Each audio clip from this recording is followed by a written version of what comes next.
Heute wollen wir euch ein kleines und schnelles weihnachtliches Do-it-yourself-Projekt zeigen. Der Lichtbogen ist schnell produziert und ist ein schönes Wichtel- oder Weihnachtsgeschenk für diejenigen, die alles haben. Für den Lichtbogen haben wir euch die DXF-Dateien bei uns auf der Webseite zur Verfügung gestellt. Unter www.klewitz.de Hilfe, wie geht das? Projekte. Für den Lichtbogen haben wir handelsübliche A4 Sperrholzplatten und Holzbeize aus dem örtlichen Baumarkt verwendet. Die DXF des Lichtbogens werden in WinP-CNC geladen und dort mit der 2D-CAM-Funktion vorbereitet. Eine Bearbeitung in einem externen CAM-Programm ist nicht notwendig.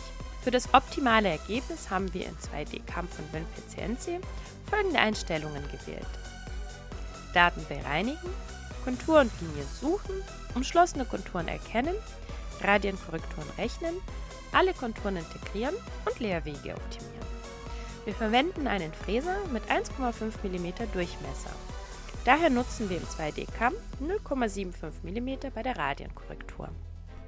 Das Werkzeug, das wir verwendet haben, ist der Zweischneider L2S M0150 Fräser von Sorotec.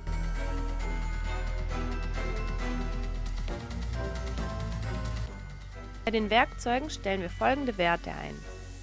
Für die Tiefe des ersten Schnittes haben wir 4 mm eingestellt. Einstechen mit 5, Vorschub mit 10 und Ausziehen mit 20 mm pro Sekunde.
Um den Z-Nullpunkt zu bestimmen, haben wir unseren Z-Probe-Taster verwendet. So kann man schnell und präzise seine Maschine einstellen.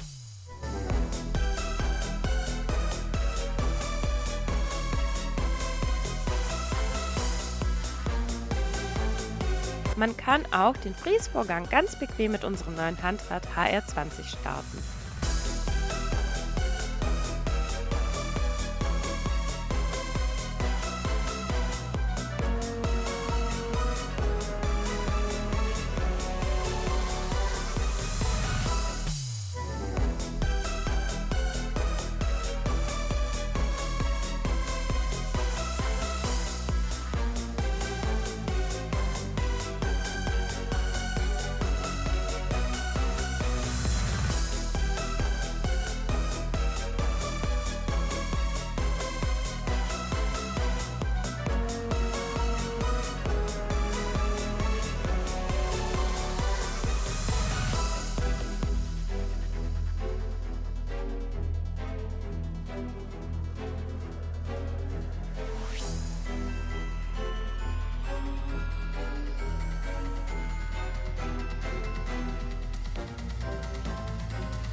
Nachdem alle 5 Bögen gefräst wurden, haben wir diese angeschleift und mit der Beize veredelt.